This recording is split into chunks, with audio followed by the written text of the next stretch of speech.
Good morning, folks. This is Shippy the Explorer catching another sunrise. We seem to catch sunrise and sunsets as we go along in life.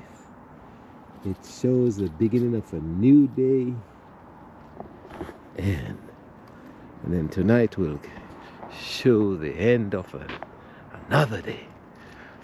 So it looked like I'm still cold and still freezing here, but look at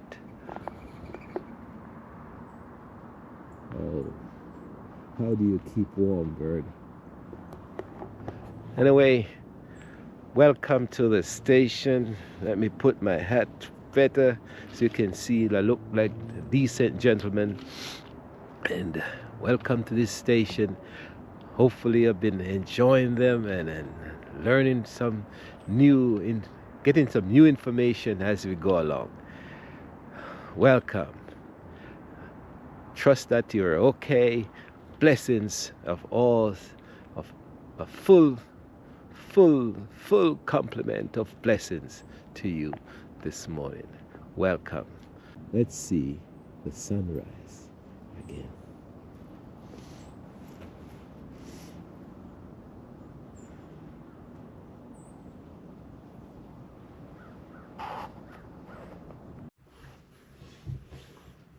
Back with you a second. So the next 100 years, from 1719 on, we are going to talk about education.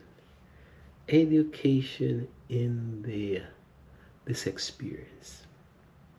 How did they manage to build on the knowledge that they came with? How did they manage to secretly read and learn English, survive? How they manage to worship? So, talk to you. See you on the next video. African American History Month, February 2025. Commemoration is on.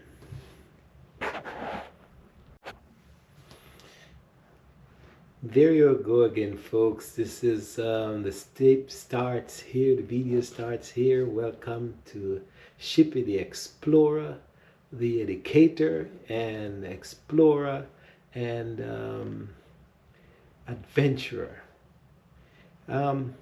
Always asking questions and always partaking of disseminating information.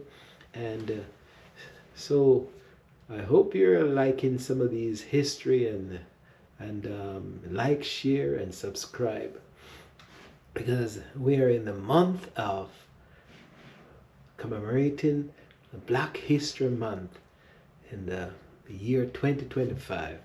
And Shippy the Explorer is thinking that we should not just go through the easy, well, not the easy part, but the core part of civil rights movement, and we talk about Martin Luther King, and then that's it. We need to educate ourselves at this whole concept of African American Black History Month, really. So how did this come about? The first couple of tapes were talking about the West African, coming from West Africa, well, from Africa into the Americas, into the Caribbean region and all that, and and hope and perseverance. This week we're talking about education. We're educating ourselves as to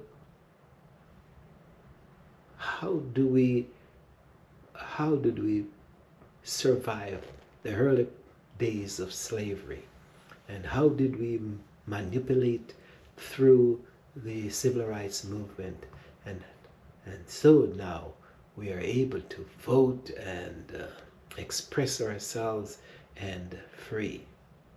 But the question is on this tape is, how did Black History Month come into being?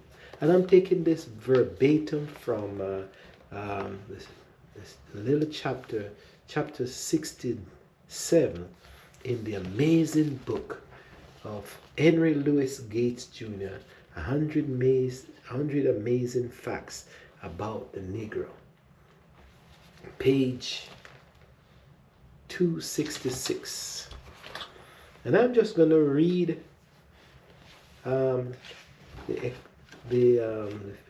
3 pages from here, and you just bear with me because I just want you to be educated on this. I know you can read it yourself, but in the act of you not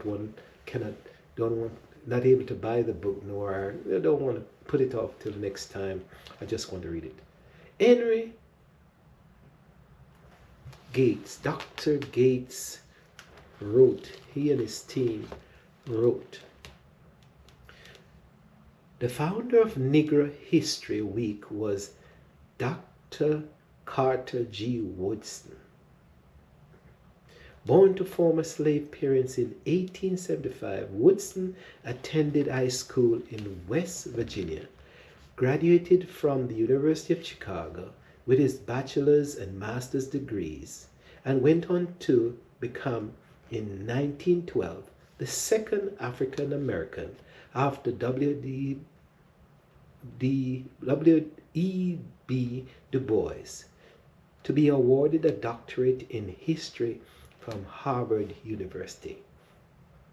Harvard, however, hadn't been a walk in the park. Woodson's professor Edward Channing had challenged him to prove Negroes had a history worth studying. Even after establishing the field of Black history became Woodson's mission. On September the 9th, 1915, in Chicago, he formed the Association for the Study of Negro Life and History, ASNLH. A year later, he launched the Journal of Negro History. Eventually, he taught in the history departments at Howard University and West Virginia Collegiate Institute, later West Virginia State, before returning to Washington, D.C. to popularize Black history full-time.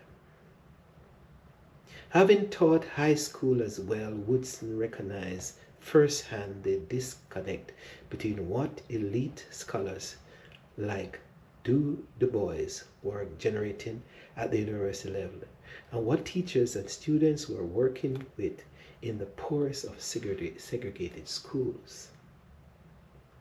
To turn the tide, Woodson first had to research the counter-narrative of Black history.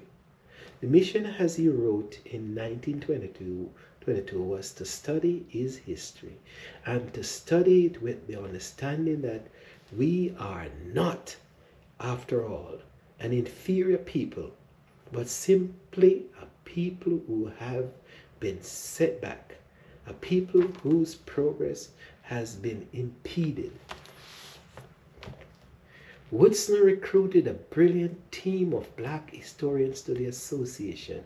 In his report for the year 1922 to 1923, he announced that they were focusing specifically on the history of free Blacks before the Civil Rights and of the Negro during Reconstruction. He reported progress on placing the Journal of Negro History into libraries and schools, North and South.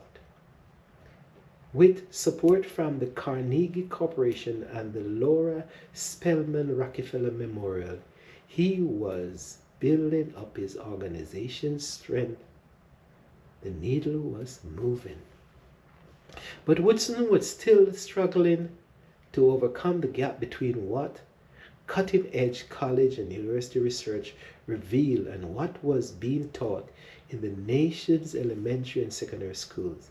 He had to find ways to stimulate demand for the association's research in order to reverse an epidemic of inadequacy and low self-esteem among the rising generation. Research was badly needed, as on editorial in the Chicago Defender recounted. A Chicago school teacher was introducing a class of foreign children in the history of the Civil War. One Italian gangster asked her, "What did the nigger do in that war? Didn't he fight for himself?" The teacher was abashed, scarcely able to account for this glaring omission in the records that the child had discovered. Without the association's research, the children of black sharecroppers and factory workers would have no way of knowing that the greatest scholars of today are saying that there is no such thing as a race in science, and there is nothing in anthropology or psychology to support such myths as the inferiority or superiority of races. But these truths, Woodson warned, will have little bearing on the uplift of the Negro if they are left in the state of academic discussion. The solution Woodson landed on was a public relations coup. The ASNLH has selected the second week in February to inaugurate a celebration of Negro History Week for observance in all parts of the United States. Newspaper stories ran in January 1926. The purpose of the celebration is to popularize the study of the history of Negro and to obtain support for its promotion. When it launched, Negro History Week occurred on the second week of February because the most important event of the concern of the Negro took place at that time. Wooden explained. The births of Abraham Lincoln, February 12, George Washington, February 22, the Frederick Douglass, who not knowing his slave birthday had taken February 14, Valentine's Day. Over the next 2 decades, Negro History Week caught on, thanks to support from black churches, clubs, and civic organizations. By 1933, Woodson's association was receiving a slew of invitations to speak at black and white schools deep in the heart of Texas and to create the Wide Awake courses dealing with every aspects of Negro life and history. The next move was to evolve from grassroots organizing to nationwide standardization. In 1948, the ASNLH prepared a new Negro history kit designed for use in communities with few or no library facilities. As part of the rollout, it offered a 32-page Negro history pamphlet at the low cost of $2 and included 6 poems by Phyllis Whitley, Paul Laurence Dunbar, James Weldon Johnson, and Mavis B. Mixon. 3 orations by Frederick Douglass, Representative Robert Brown Elliott, Republican of South Carolina, and Booker T. Washington, a list of plays, a program for each of the 5 school days of Negro History Week, biographical information for various student projects, and 17 photos for display. But over time, Negro History Week did not seem to be advancing the goal of integrating the year-round curriculum and Woodson's death at 74 in 1950 left a leadership vacuum at the head of the cause. The civil rights movement had not yet taken off. By the time the student movement came along in the late 1960s and 70s, the fallout of the King of assassination and the rise of the Black Power movement made Negro History Week feel like a relic of second-class past, compartmentalized and co-opt. By 1972, some balked at the term Negro. Others thought it was silly to include Lincoln's birthday when it didn't always fall in the same week as Douglas's. Matty Evans of the Progressive Black Associate said, "We have moved to a point now where 1 week is not enough. We need to take the spotlight off the 1 week and put it on the year round." Joe Connor, vice chairman of the Black Students Union at the University of Southern California, said, "Every day of our lives should be black, and we shouldn't have to emphasize it one day." In 1976, America's bicentennial year, Negro History Week went national.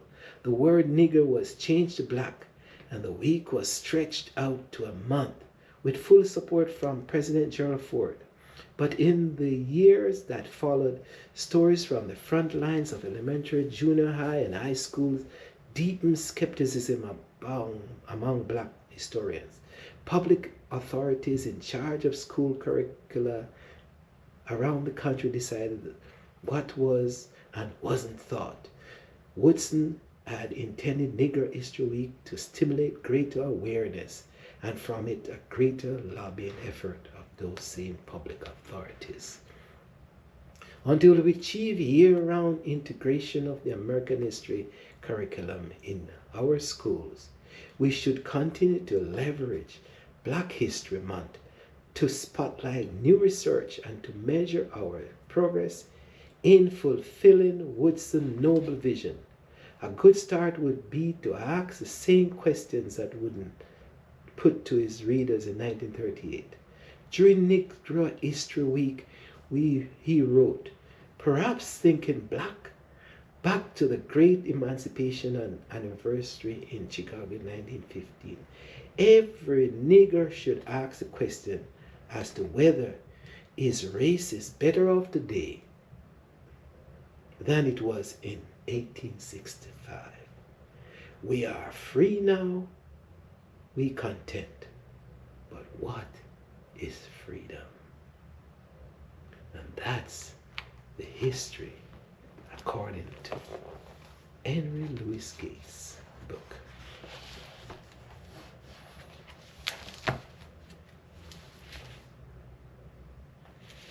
See you, folks. Education it is.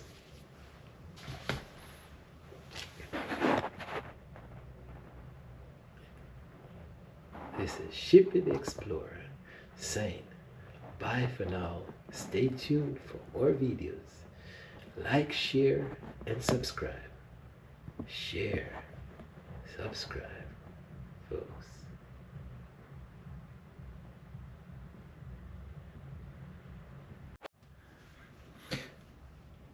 Hello there, you have reached Shippy the Explorer and self-made historian, and welcome back to the station. The pre-tapes videos that you have heard is give you a little of a history of the creation of African American or Black History Month, and this for the next 100 years, for 1719 to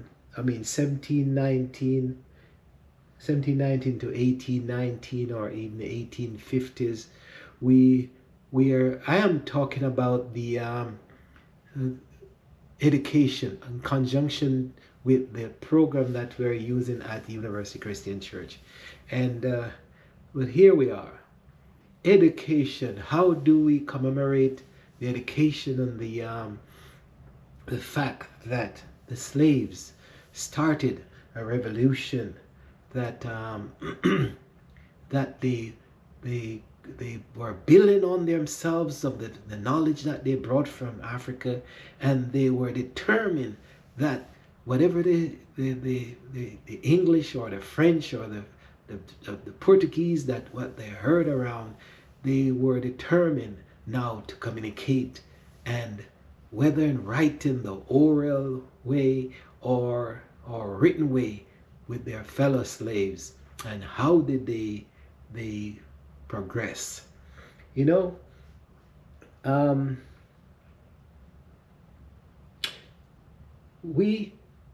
aware that from past history, we know that what tools did they use? How did they push themselves to education? You know, if they're back in the back bush, and they weren't allowed to, they were discouraged from being educated. They were discouraged from being taught to read. And anyone who, in certain cases, were found to be taught, and the young and whoever was teaching them were in big trouble, whether it's slave owners or kids or anything like that. But still yet, we have this amount of education taking place in the back bushes, in the huts, in the down by the river, you know, in the dungeon of the houses. And who were teaching them? Some of them were being taught by the slave owners, Caucasian kids, and some of them were taught by also slaves, and some of them were even taught by their own owners, because they were probably half the child of the plantation owner. So what material did they use? They scribbled on the ground, as in Frederick Douglass, the letters in the sand. They scribbled on stone. They scribbled on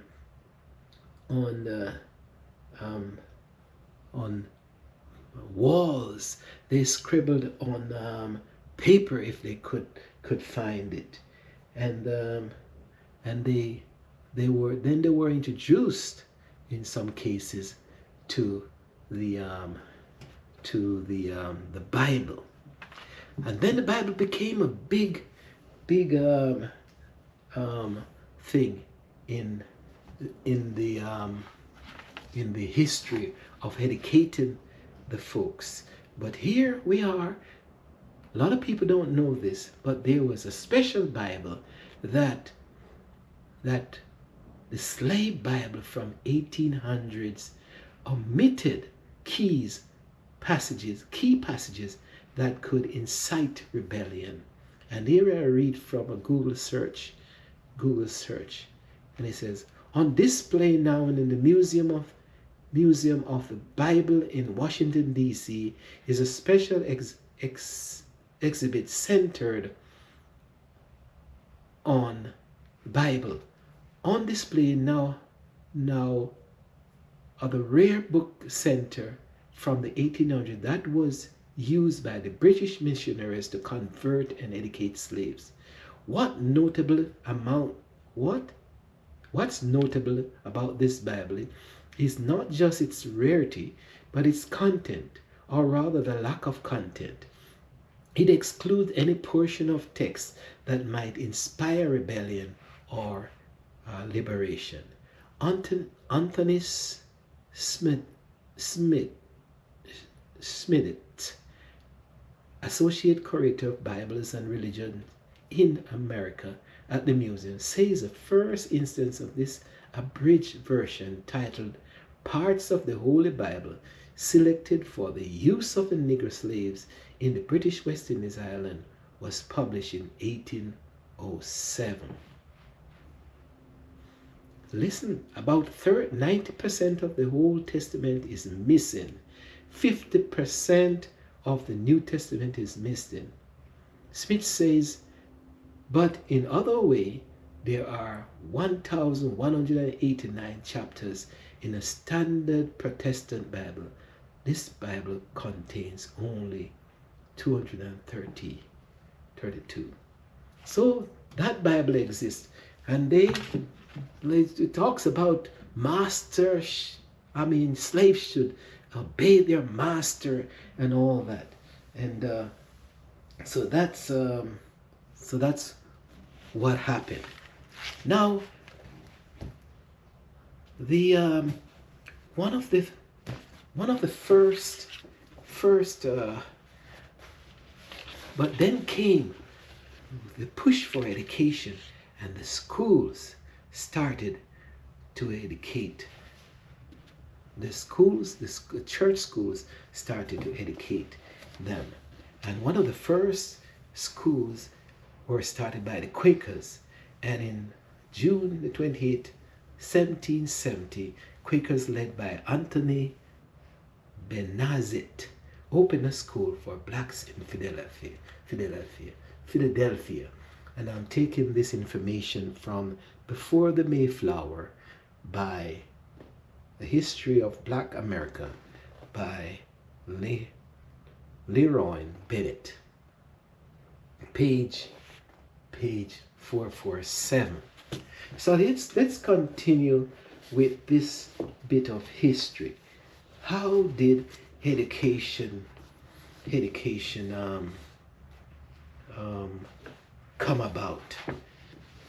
But before we go there, let's read a letter from slave testimony to prove that the slaves were, in this century, this 100 years, had progressed sufficiently that they were now writing letters, and then we'll go on to talk about how did some of them achieve that level.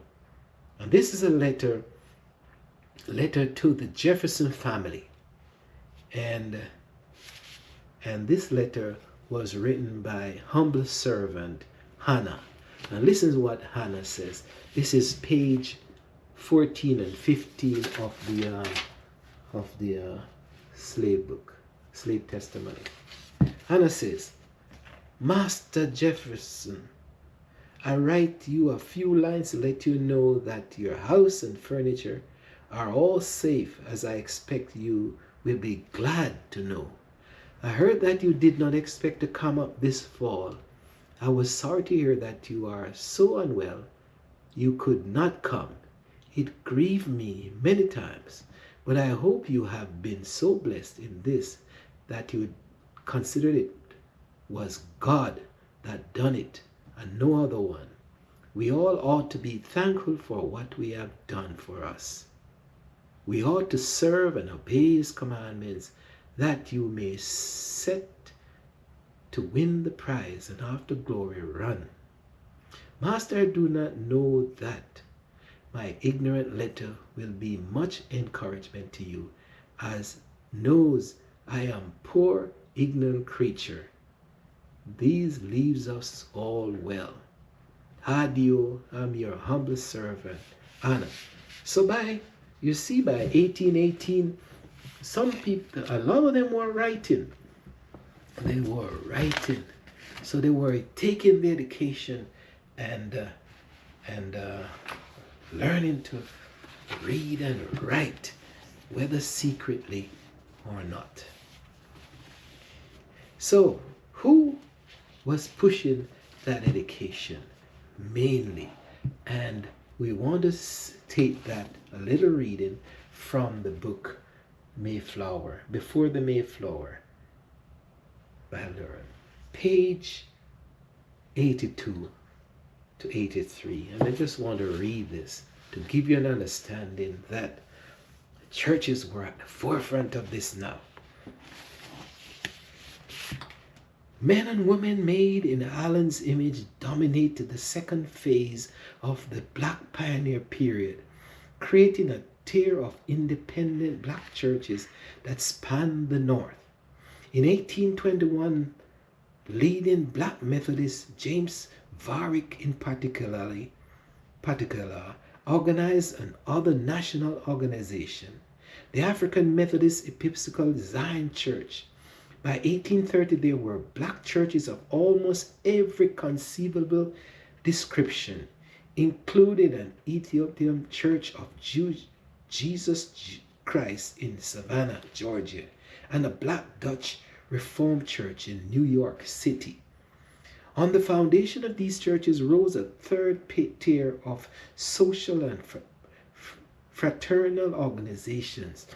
The leading spirit in this movement was Prince Hall, a leather dresser and Revolutionary War veteran who organized the first black Masonic lodge.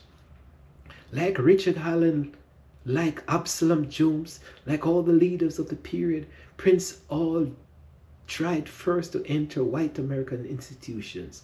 Rebuffed on this front, he turned to England and was granted a chapter by the Grand Lodge of England. On May 6, 1787, African Lodge number 459 was formally organized in Boston, with Hall as master.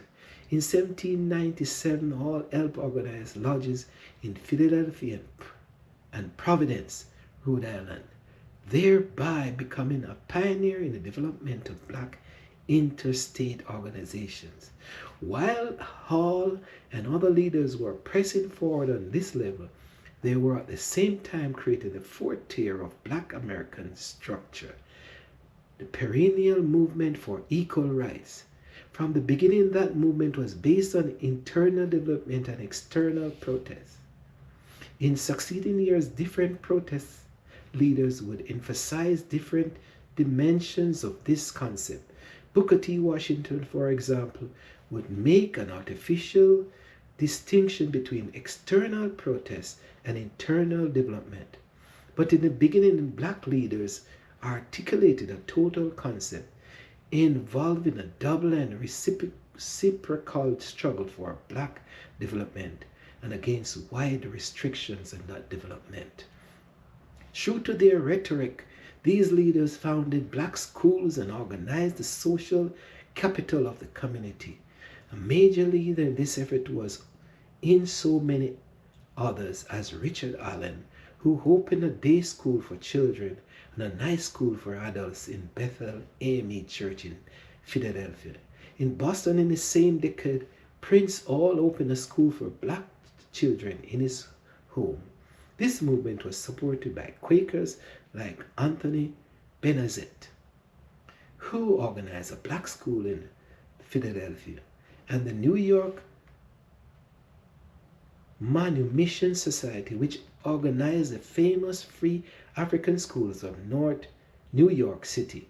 According to some authorities, the opening of the first African free school in November 1787 marked the beginning of free secular education in New York. So you see, the schools created by these pioneers were now created, even although slavery was still going on. I'm telling you, these schools, these leaders were pushing for education, and people most likely freed or people that were freed from slavery were going to these schools. So education had moved from the somewhat of a oral tradition and was now formally structured in the society, and the tools were there and people were learning to revision their lives, restructure their lives so that they could climb out of this dungeon of slavery. So Wish I could find more examples. There are examples, but for this tape, I would want to just say we'll stop there and let you take all this history in and show that education became a pivotal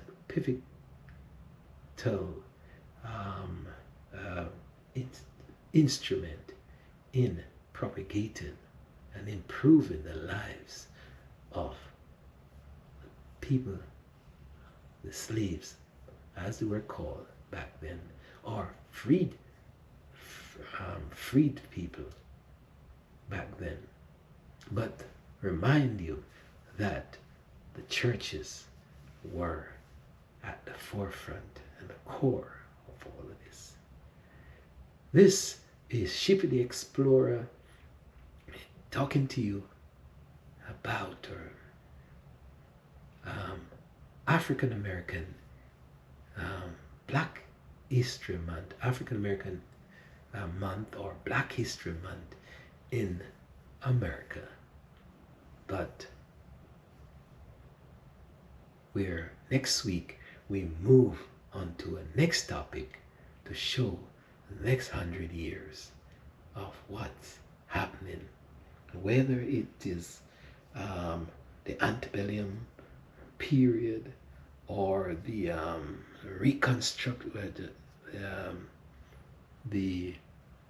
the Reconstruction period, but leading right up to the Reconstruction period. But so, if you're liking these bits of history, we encourage you to read the book Before the Mayflower. It's one, the Slave Testament, and you can also read Dr. Gates' book, 100 Amazing Facts About the Negro. See you. Like, share these tapes, make comments. Some of your comments might be tough, but I'll try to answer them. And if not, I'll give you my honest opinion. Take care. This is Shippy the Explorer saying bye for now. Remember to take care of yourselves and others.